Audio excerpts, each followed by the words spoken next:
This week we're going to talk about UK politics, and we're going to go through some of the positive and negative aspects of the UK's political landscape. And this is something that I believe is a very serious issue that is happening not just in our country, but around the world. And it's leading towards some of the issues that we're seeing today. Our population is not growing at the moment. We are actually in a small decline. At the moment, we can soak it up with immigration. But we need a greater pool of contributors. We need more industry, more business, and we need to create more industry. Industry is important, but in order to create industry, you need workers and you need resources. And we need to get natural resources. Natural resources are predominantly found along the equator. Asia, Africa, South America. We need to build relationships with these countries to get resources, so we can add value as a country. That's what we do best. We add value. Population and the requirement for population to continuously grow to meet the country's demands. I'm going to run through a few slides now and discuss where we are on the world stage. I'm going to discuss a few other countries that are in a worse position than us and a few other countries that are in a better position than us. And I'm going to discuss the things we need to do as a country to solve and protect ourselves from these changes, these demographic changes. But this is where politics should be. Sometimes the honest truths should be told by our political leaders, and I don't believe they do. They sit there and they tell us about, oh, we need to cut costs, we don't have the money to do this, but they don't tell us why, and they don't tell us what's happening. And I think as a British people, we should know this stuff. Population structures are made. So the first one is there. You got the first one, which is rapid growth. It's got a really small, really big bottom area, children coming up through the ranks, and a really small older population that the middle section is carrying. This is the ideal growth for rapid growth. And you'll see this in countries like India, Nigeria, Saudi Arabia, countries that have huge birth rates. Now, if you move over to the second one, this is a slow growth formula where it's starting to look very tapered. The bottom is not as big as the top, is not as small as the top. However, there's still a good chunk in the middle to carry the top and the bottom. Now you move into zero growth. Now, zero growth is where the top section of the triangle is starting to get bigger than the bottom section. It's not quite as big there yet, but this is the root. This is where the problems begin. And when the pyramid gets to this shape, it can take up to a full lifetime to solve these problems. These problems are not solved overnight. And this is what people have to remember. When it gets over to the next one, which is negative growth, where the top is really big and the bottom is really small, this is catastrophe. This is a serious problem, and it is very difficult to come back from this, and it's going to probably end up in collapse. And this is where a lot of the countries of the world are headed right now. And this is what we have to discuss. This is one of the scariest things about modern day age. Right, so here's the world demographics. So here's the UK and the United States. I put us two here because we're very similar. We're currently in a slow growth shape. We have a strong middle section, which is carrying our older section and our younger section. However, what we have to remember is the middle section is going to move up. And if you look there, our biggest chunk now at 59, and this is obviously a 5-year-old slide. So in 20 years' time, that big section is going to be up at the top. And then if you look at the bottom, that's a very small section. So we're now coming into negative growth. The same is happening in the USA, although nowhere near as fast as the UK. What we have to remember is the USA, they have the added benefit of Mexico. Now, Mexico has a really positive triangle, so they have a lot of workers. So the USA can import as many workers as they need to keep their factories running. The UK, we have a very small pool of workers. And we need workers to keep the economy going. We need to produce stuff. If you're not producing stuff, you're not making money. You're not making money, you can't support people. And this is something we have to look at now. Now, a little bit more scary. China and Russia. So if you look at China and Russia now, you can see they're in negative growth. If you look at Russia, They have a very, very big population coming up into retirement age and a very, very small population at the bottom. Now, the analysts are saying that Russia have their last generation of men now. This is the last time Russia could fight a mass war, because once all these men go, there's nobody coming up. They have one of the smallest birth rates in the world. And China has the same problem. China have made some massive, massive errors, and they are getting to the point now where they have a huge, huge amount of people retiring and not producing, and a very small amount of people to keep the factories running. Add that into the political issues around the world, and China, although it's a superpower, is going to run out of resources and people. And this is going to create massive amounts of uncertainty. These two countries are going to cause massive amounts of uncertainty in the world in the next 20 years. The old way of thinking that the world was going to just go back to normal, it's not.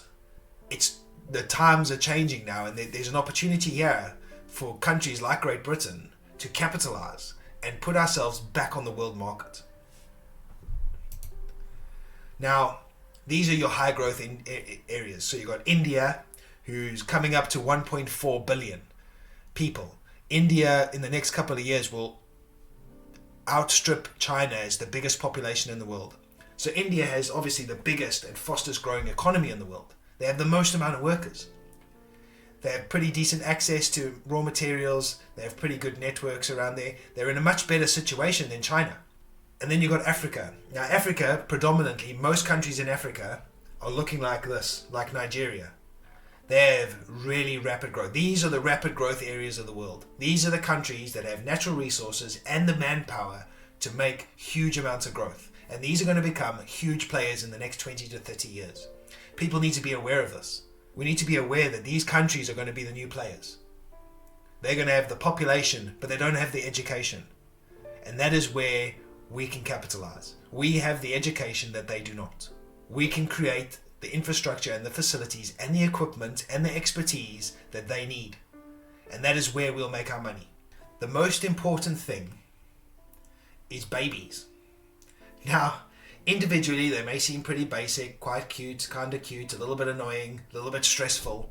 However, we're running out of babies. The world, the Western world and the developed world are running out of babies. And babies are really important. Once you get to a certain level of population decline, it is very hard or almost impossible to come back from that. And when you think about a baby, or when you think about a person, you know, it takes 20 years to create a consumer. 20 years to create a new consumer. It takes 40 years to create a new investor. And it costs around £100,000 to create a contributing member to society. These are large sums, and these are long game events that we are just not following at the moment. And the UK is in this boat. We are seeing a population decline. Small marginal decline, but it's going to get bigger if we don't change certain things. And why? We have government, we have two governments fighting over things right now. Why are they not talking about this stuff? Why is it people like myself who are saying this, looks like conspiracy nuts, saying this type of stuff? Why are we not talking about this? Because governments and political parties don't care about anything until the next term. So this is a term for 5 governments' time, 6 governments' time, 7 governments' time. This is going to become a major issue. Right now, it's not an issue. Right now, we're more worried about, the ex-prime minister having a barbecue over COVID or whatever. We're not worried about real issues. The collapse of China, the collapse of Russia, NATO going to war with Russia because Russia are fighting for their existential existence. The China going to keep Russia going because if Russia fails and Russia collapses, so does China. China gets most of their resources from Russia. There is no political solution to this right now. The Ukrainians are not going to give up their existential existence. And NATO doesn't want to go to war with Russia, a failing country who's going to resort to nuclear weapons. This is where it gets really, really dark, really, really quick. And it all comes down to babies. So these are the UK fertility rates. So from 1950 to 1923, the UK fertility rate has dropped. At its heyday of 1965, around there, it was almost up by 2.7. Now we're down to 1.755 babies per fertile female. And in this situation, it's not me being, misogynistic. Women are our only means of increasing the population. Women are key. They're the most important thing. This has been women's role since the beginning. And there's been a lot of changes to the way we run our lives over the last 4 decades. A lot of women are working longer. They're prioritizing their careers. They're prioritizing their own needs over the existence of humanity. And this is where the social issues have changed the way we see the world. And they are causing a problem. They're causing a problem that is going to be difficult to resolve. Just to give you a little insight, now the UK is in massive population decline. By 2030, we're going to start seeing the first real shortages of people leaving and entering the market. Now, this data is there. This is not made up data. These children are already born. From 2040 onward, those children are factored in on the current birth rate. And that's regarding the birth rate to stay the same. Now, there's loads of social issues and social things that are going to cause the birth rate to potentially drop further. Namely, the next generations that are coming up now are the smallest generations in history. And that can cause a massive problem. And that's going to cause a massive problem. If you look at about 2040, 2035, there's almost a million shortage. 1 million people leaving the workplace and not 1 million people coming in. A shortfall of 1 million. 2040, there's a shortfall of 2.6 million. This is the really big one. 2045, shortfall of 100,000. 2050, a shortfall of 300,000. 2055, another million shortfall. 2060, 1.4 million shortfall. 2065, 0.6 million. And I stop there because the data becomes very difficult to work. If we do not have a huge population of people working, we cannot keep our welfare system running. We need to have a certain amount of people working to keep the elderly in their pensions. That is the way the system is designed. Your national insurance goes towards paying the elderly their wage. And yes, those elderly paid their wage to the elderly before, but they were in a much different position because there were more of them. We're in very small pockets of people now in comparison. And that's going to cause a financial issue. We're going to have to increase the age where people can go on pension. There's going to be less money for the welfare state to consume. They're going to increase taxes. It's going to be very uncomfortable. And you could say, well, why don't we tax businesses or tax the rich? Or that doesn't solve the problem. You need a massive amount of people to solve this problem. You need a massive amount of people working and paying taxes. And yes, you could argue that automation and AI is going to reduce some of those jobs. But we ultimately will always have industry where people work. Because that's just how the world works. People have to work. People need a purpose. People will find a reason to do what they do, find a way to make money. It'll change, opportunities change, infrastructure changes, the world changes. But fundamentally, things don't change. People need to earn money to eat. People need to earn money to pay for their houses. People need to earn money to put their children through school or raise their children. People need to save money to retire when they can't work anymore. And this population decline is a serious problem that nobody's talking about. So this is government spending and government receipts, right? You can see by the chart number 1, that's our public sector spending. We spend 302 billion on social protection, 230 billion on health, 124 billion on education, 60 billion on defense, 70 billion on industry, agricultural subsidies, subsidization and employment. We have housing and environment. We have, other EU payments, which are still being paid to this day because we're not finished out of it yet, which is a considerable sum, I'll add. And the country's debt. Now, that debt payment is literally just interest. The UK government owes 2 trillion. That is 100% of our GDP. That is a problem that we transfer onto future generations, and our future generations getting smaller. That is something we have to think about. At the moment, it costs £8 per person in the UK to pay that interest on debt every year. If you look over on the other side, and this is why it's so important to have a huge amount of working people consuming, because that's where we make our money. Income tax, 200 billion. National insurance, 150 billion. VAT, 150 billion. So the money the government makes on us consuming is just as much money as they make from our national insurance contributions. Council tax, 40 billion. Other taxes, 84 billion. These are all people-related taxes. Then you can look at businesses, right? Okay, businesses. They don't pay much tax, 40 billion. Excise and duties or customs, 48 billion. It doesn't seem like it's a lot of money that businesses charge, but what you have to remember is those businesses create those jobs. Those jobs allow people to earn money, and the money that people earn from those jobs pays those taxes. And that's how the system's built. The system is built on people working and paying taxes. And the role of government is to facilitate the opportunity for businesses to be created and formed and protected, intellectual property through their legal system, so that they can flourish and create employment. That should be the only government involvement. Now, government's involvement in our health system, government's involvement in our education system, it's like putting a person like me who has no experience in running a business in charge of education. I don't know anything about education. That's the same as a politician running an education system. These guys are not trained education people. They're just money people. And that's my point. You don't need government to interfere in education, and you don't need government to interfere in healthcare if you're the money person. You control the money. Forget about the rest. Let that privatize. Just control the money. If you control the money, the businesses will work to that level of money. And that's how it'll work. There'll always be somebody who can work to that level of money. And you can fix it very easily to the money you're earning as a country.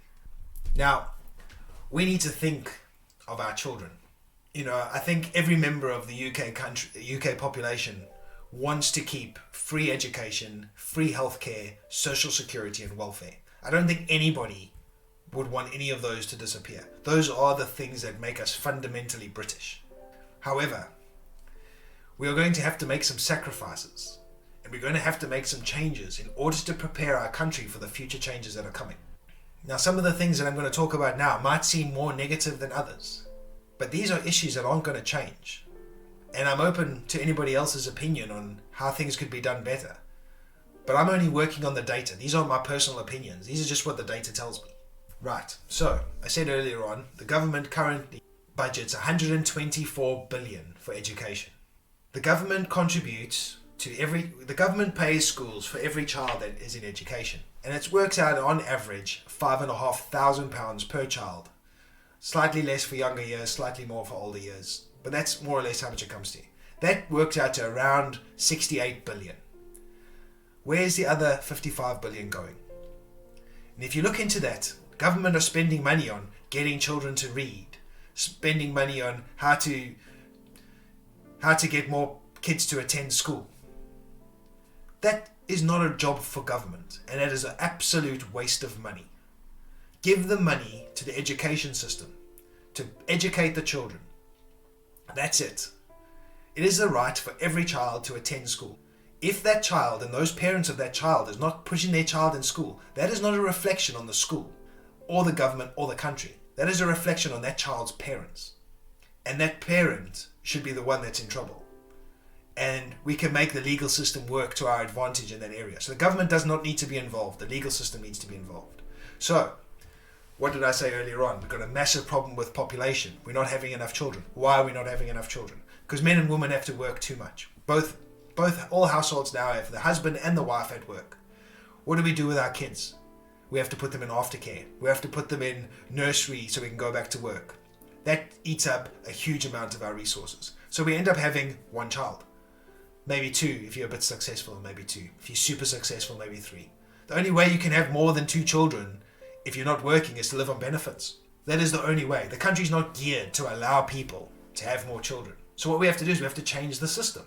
We have to change the system so that it allows people to have more children. Here's my recommendation. schools should be open from 8 a.m. to 5 p.m. That allows anybody who's working in a mainstream day-to-day 9-to-5 job to get their children to school and home in their work and still attend work, which will put more people into work.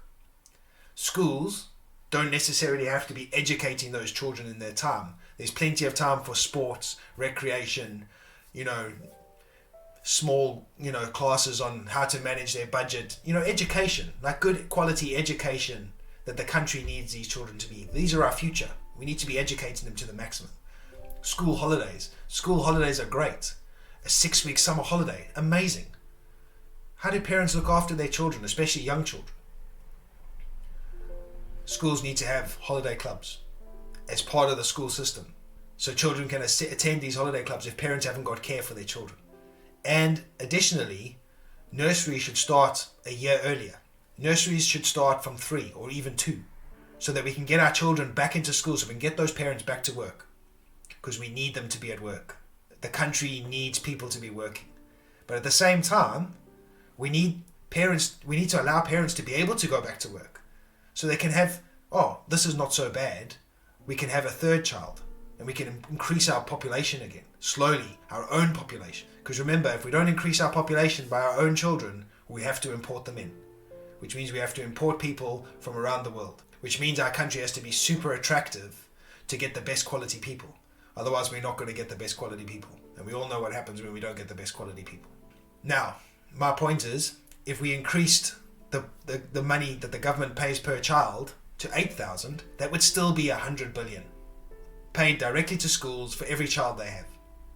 The schools are then responsible for educating the children, joining an affiliation like an ISO standard to make sure that the education is good. Government doesn't need to be involved. We can turn this into a private sector.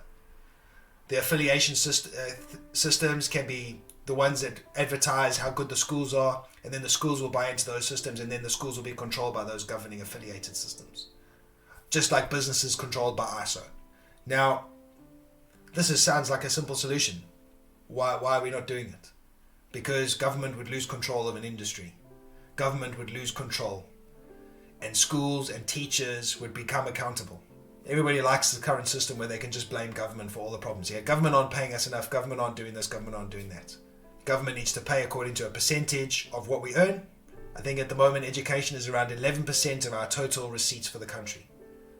So that is what it stands at. If the country earns more and we have more money, hey, we can increase that.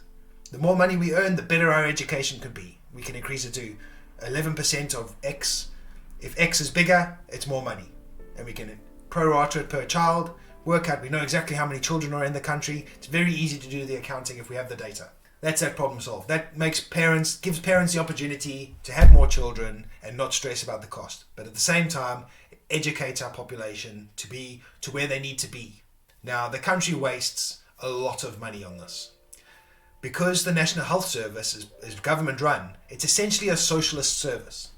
And we all know from socialist services, the bureaucracy is terrible. And the country cannot function like this. There's so much waste. I've done it in my previous videos on the NHS. You can see where the waste is going. And that's only scratching the surface. I've only just started researching into this stuff.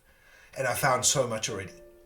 So there are loads of models that will work better. Now, first of all, I need to talk about America here. Because America have the private healthcare model and the insurance. And it is terrible. Because if you don't have good insurance, you don't have good healthcare. This is not what I'm talking about. I'm talking about a government-run insurance scheme.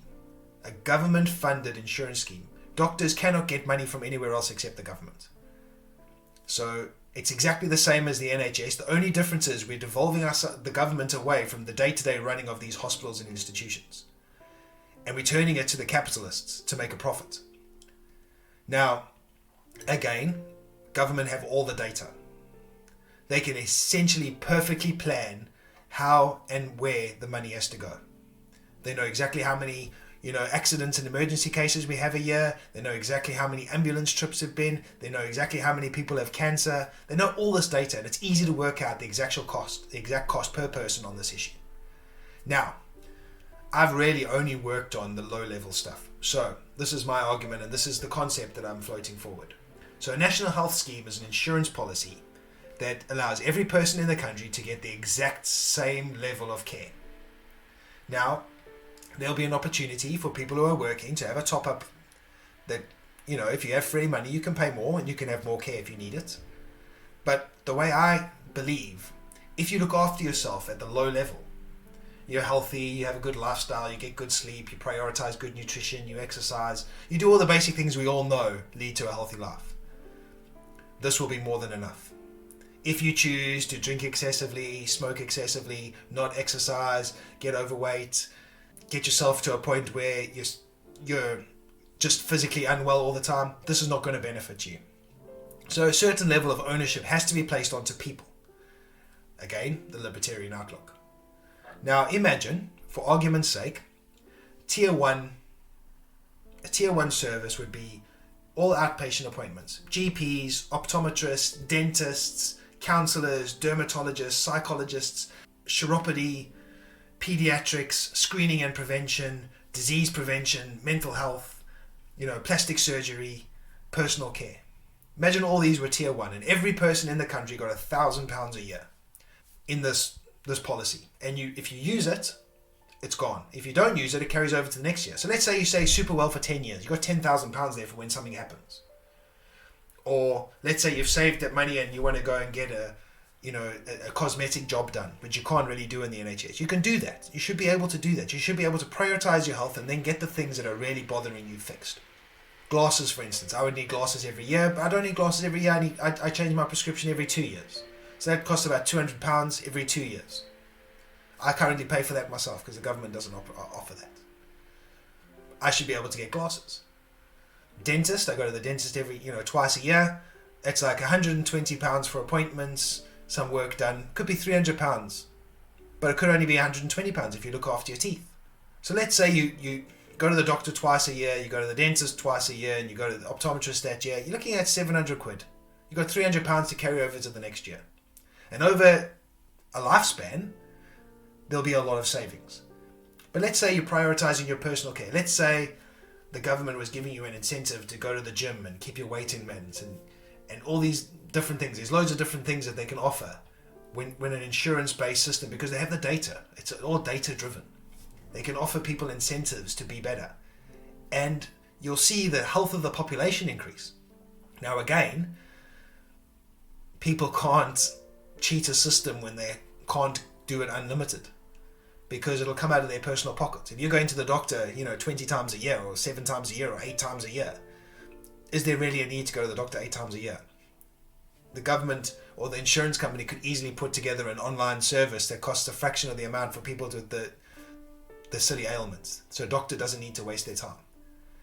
And this is where I think the system goes, because as long as the NHS is government run, these ideas and these concepts will never ever get implemented. And I believe we would save the country a lot of money. The healthcare professionals will only get money on their clients have been seen. They won't be able to exaggerate costs. The government would have their auditors in there straight away. They can't charge £200 for a pair of gloves, because we all know it's 10 quid for a pack of 100. They can't change that. The government will just simply say, well, we're not paying that. And then the doctors will say, well, we're not doing it. And then somebody else will come in and do it for a reasonable price, because that's what capitalism does. There is an opportunity here for doctors to make a lot of money, and there is an opportunity here for the country to make a lot of savings. And there is an opportunity here for people to improve their health using holistic methods. Because in my recent videos, I've shown you that prescription pills aren't necessarily the solution. Lifestyle is the most important thing to your health and longevity. Social security. Social security is super important. The idea of people working all their lives and getting to their retirement age where they can't support themselves anymore. They can't work and make more money. If I need money right now, I can work overtime. I can work at a second job. I can do various things to make extra money. But when you get to a certain age, you can't do that anymore. And it is a right, and it is something that I believe in, that the country should look after those people. However, I do think certain things could be changed to reduce the requirement of government to do this. Now, imagine, for argument's sake, I think of my children. So I think of my children. I have 2 boys, and I think when I die one day, I want them to be financially secure. Let's say I'm not relying on government to look after them. I'm taking the responsibility as a parent to make sure that those two boys will have as good a life as I can possibly provide them.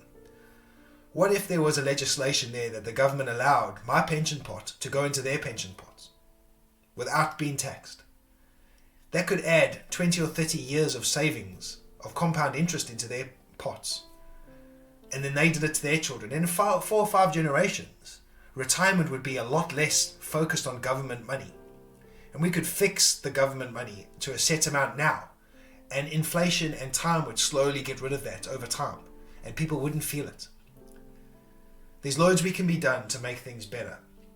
But we have to remember that it's not unlimited. It's not an unlimited checkbook. We can't take out debt to pay for this. We can't expect the future generations to pay for us now.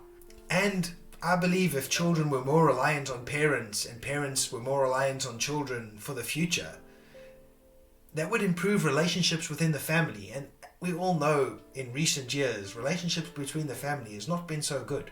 Since the introduction of welfare, relationships between parents and children has declined, because it used to be parents had their children, parents retired, their children had their children, and the parents raised those children while the parents went to work. So there was a social bond there, 3 generations. And the children supported the parents when they got too old. But because we've segregated it all and we now look to the state to solve all those problems, and we should be looking to the circular family. That is a fundamental issue that I have with society right now. Is we forget that family is the most important thing, not government, family. And again, so welfare is important. So there's a few things that I have issues with welfare in the UK. For a start, I have no problem with people who are disabled or people who can't work because they have issues with X, Y, and Z. I totally understand that. Not everybody's life is as easy as ours. Not everybody has the same abilities as us. But there are professional people that milk the system, and I don't appreciate that. Those professional people that milk the system should be found out and should be got rid of or pushed into the market. Now, there's also a fundamental flaw with welfare. And anybody who's worked really hard in their life will agree with me here where, let's say, for argument's sake, I lose my job. I have a mortgage, I have a car payment, I've been paying tax for the last 20 years, I've never missed a day of work, but I've lost my job for whatever reason, something out of my control. I haven't left my job, I've been paid off. My company's closed down and there's been an issue and I have to go and find a job now. Again, I've never been unemployed for longer than a month. In fact, I don't think I've ever been unemployed because I've never left a job without a job. But my point is, let's say, because now I have a massive mortgage to pay. Not everybody always has savings. So let's say you have enough savings to last you 2 months and the markets are particularly bad. We're in the middle of a recession. There should be some sort of insurance or some sort of security for a person who's worked to get a percentage of his wage, because he's paying a percentage of his wage into his tax. You should get a percentage of your wage for a certain amount of time. Let's say you were getting a percentage for 3 months. Let's say you got 75% of your wage for 3 months. That means your mortgage is safe, you're not getting into massive amounts of debt, and you've got enough time to find a new job. After that, it stops and you go down onto your job seeker's allowance of £75 a week or whatever, which is not sustainable and but you don't have that 3 months of bad debt that you have to dig yourself out of. And this is the thing where welfare, it's geared towards low level, but it should also be geared towards the working class as well. So that's my first thing. I believe welfare should be slightly more in some areas and slightly less in other areas. But ultimately, I believe in the concept of welfare to ensure that vulnerable people continue to have dignity. And nobody should put under unnecessary pressure, especially if they've been contributing to society. Again, if children were going to school at a younger age, that would create more opportunities for people to go to work at a younger age. We'd have less people stuck at home looking after their children. A lot less housewives, a lot more people entering the industry. And this is what the country needs. This is what the country needs to keep the country going and keep the country building and going in the right direction. Immigration now. So this is always a ropey topic, because if you're on one side of the fence, you're anti-immigration. If you're on the other side of the fence, you want to invite everybody in. Now, I do believe immigration should be controlled. We don't just want any old Tom, Dick and Harry coming into the country. However, with a decreasing population, the country needs to attract quality people to replace that population. So if we've got a decreasing population in the next 10 years of 1 million people, essentially we want to attract 1 million people into the country. Now, that doesn't necessarily mean 1 million individuals. That could be a family from Australia, for example. Well-educated husband and wife, doctors, whatever. They could come into the country with their 3 kids. That's 5 people come into the country. Yes, we have to spend some money raising those children, but we've got 2 people straight ready to go into the market. And we have loads of well-educated partners. India, Pakistan, Australia, South Africa. There's loads of countries. I'm just throwing out a few names of countries that I've, have affinity with the people that I've worked in before. We could even be taking people from Europe if they choose to favor Great Britain over Europe, America if they choose to favor, but we have to create a country people want to come to. And we're never going to have people coming for the weather. People don't want to come to the UK for the weather. Weather's shit. People want to come for security, dependability, reliability, strength. That's what has sold this isle for generations. And that's what we need to get to. We need to get to that position of strength. But we need to control our immigration, but we need immigration. Immigration is important. It takes 20 years to create a customer. It takes 40 years to create an investor. We need to import these people in now. And if we can import them in educated, that saves us 100 grand. So those people need to want to come to this country. That's the first thing. And yes, we're already a multicultural, diverse nation. If you look at the statistics of, the nation, we are diverse as they come. We've always been diverse. Great Britain has always been, you have the Vikings, you have the Romans. We've had loads of people come and colonize and change, and that's just who we are. That's fundamentally what makes us British. We have to accept that and we have to move forward. We can't sit and live in the past and try and be, we don't want these people in and we don't want these people in. What we want is qualified, educated people. That's what we want. Sometimes we have to accept a couple that aren't, but you have to remember we need a labour force as well. If our huge labour force is retiring, we need labour as well. Labour has to be imported as well. We're raising a next generation of, intelligent engineers, and we raise very few labour people. Not Labour the party, but few labourers. Very few labourers. We'll always create a few labourers because not everybody is as intellectually gifted as everybody else. That's life. That's what makes humanity beautiful. So we need to import these educated people in to take these slots and these jobs. And that's why immigration is so important. This one is a big one for me, debt. So at the moment, the country is in £2 trillion worth of debt, right? We pay 45 billion a year in debt. That debt needs to be shrunk down and got rid of, and we can't go into debt again. The government should be restricted on spending only money it receives from the economy. We can't make money from nothing. Those days are over. We've been caught out. Every country in the world has been caught out. We're not the worst, but we're definitely not the best. And there's better ways to raise capital to do projects. If there's money to be made, the capital system will do it for us. We just got to point people in the right direction and show them the market. For instance, I was reading this the other day. It's I'm really interested in agriculture. Agriculture is one of the big industries I'm interested in. And at the moment, the UK imports something like 3.1 billion pounds a year worth of vegetables. These vegetables could be grown in this country, provided we have cheap energy and the infrastructure to grow these vegetables. We have the means. We have a temperate climate, yes, but we have means of improving our climate. Greenhouses, polytunnels, lighting, controlled water, fertilizer. These are the things that can make our country great. There's 3.1 billion worth of money that doesn't have to leave the country, that can stay inside the country. And who knows, we could produce 5 billion and we could sell 2 billion back to the continent. Remember, the continent's going to see their own problems coming up. They've got massive shortfalls in population. They got to find people too. Germany has massive energy issues. They got to find energy from somewhere. Russia's disappearing. Well, Russia's gone. What is Germany going to do? That's a huge manufacturing infrastructure there. They can't power. That's opportunity for us. But we need to have foresight. We need to have vision, and we need to be looking at this data. And we can't be going into debt to achieve it. And government can't be interfering. Government needs to facilitate. That's it. Stay out of it. Legislate. Protect people. Protect property. That's it. Let business do what they do. Let people do what they do. Because nobody's going to work for less money, especially if the economy's strong. You're going to be fighting for the best quality talent. Wages will go up automatically. So this is a massive one. We know this is an issue right now.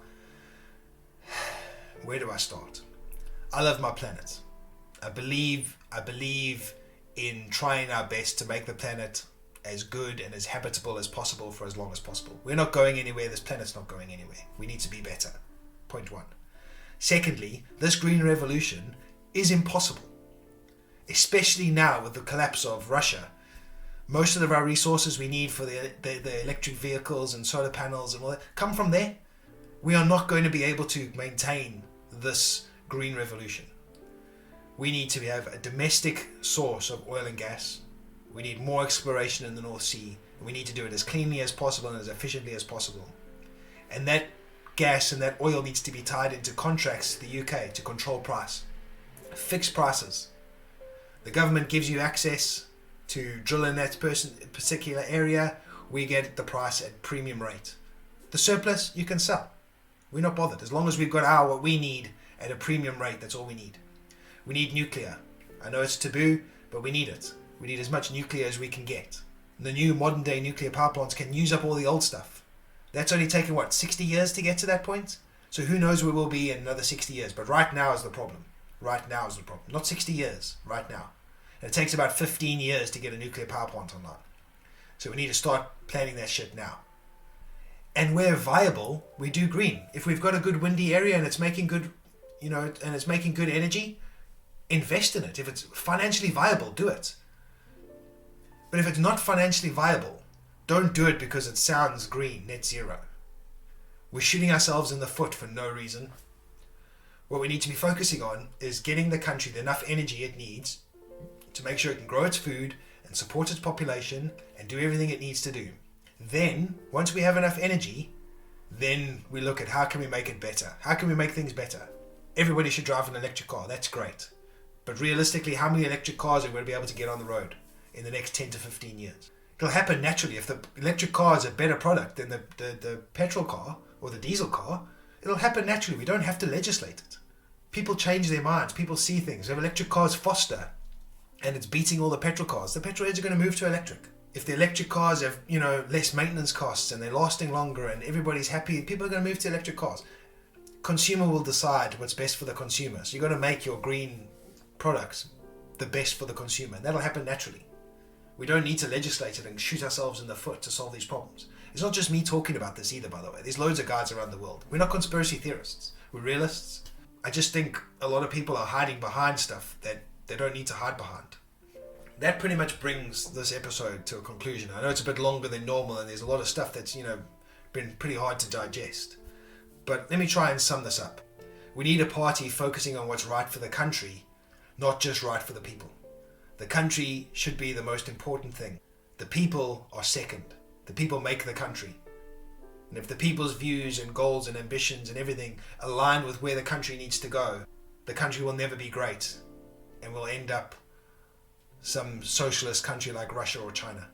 We also need to change the way we see government as the people who are in charge of our lives. They're not. We're in charge of our lives. We make the decisions. We have the ability to read and interpret this data. Stop watching the BBC and Sky and the political commentary and start reading and start looking at the problems around you because you can see them. You've experienced them. How many people have tried to go to the doctors? Or how many times have you tried to get into the dentist? The problems are all around us. You see them. Start researching them. Why is that a problem? Don't just blame the government. It's not the government always. Sometimes it's people. Sometimes it's state of mind. Sometimes it's the way people think. And until you start digesting and thinking about the actual issues and you stop looking at government to solve them, the answers come evident very quick. And again, we need to have more children. We need to encourage our children. Like, I've had my children. I'm too old to have children. I've passed that. But we need to encourage our children to have children. And we need to make it possible for them to have as many children as possible. Because they are our future. They are the future of this country. And we need our children and our children's children and our children's children's children to make this country great again. And until then, we need to accept that we need to bring people's children in and people's children's children in. Continuously grow our population or at least maintain our population size. I think ideally right now, the way I see it is if we get our population to around 70 million, mostly lower, mostly consumers, import another 2 million consumers ages 20 to 45, skilled, trained, educated. That could do a lot for the country. But people aren't going to want to come to a country that's broken, polarized, and negative. We have loads going for us in the country. We're not as racist as everybody makes us out to be. We're a really inclusive country. We have good systems, we have good hearts, we have good people. We just need to get that all in the right place and focus all the negativity out the picture and focus on the positive stuff. But we need a vision. We don't have a political leader giving us a vision. You look at the great guys, that we all, run, Steve Jobs and, Elon Musk. They all have a vision. They all have something that they work towards, and they get all of us rally behind them. And we want them to succeed. Where is our political party that's giving us that vision that we want to rally behind and succeed? Rather than talking about all the negative stuff. Talk about the plan for the future. Acknowledge the negative stuff. We need to know about the negative stuff. Stop pushing it under the rug. But as a nation, we need to pull together. We need a vision, and we need to work towards that vision. And we need to stop being so selfish. Hardship is hardship, but out of all good hardships come really easy times. And we've had it easy for far too long. So that brings this episode to an end. Thank you for taking this time to watch my video, and I always appreciate any feedback. So till next time.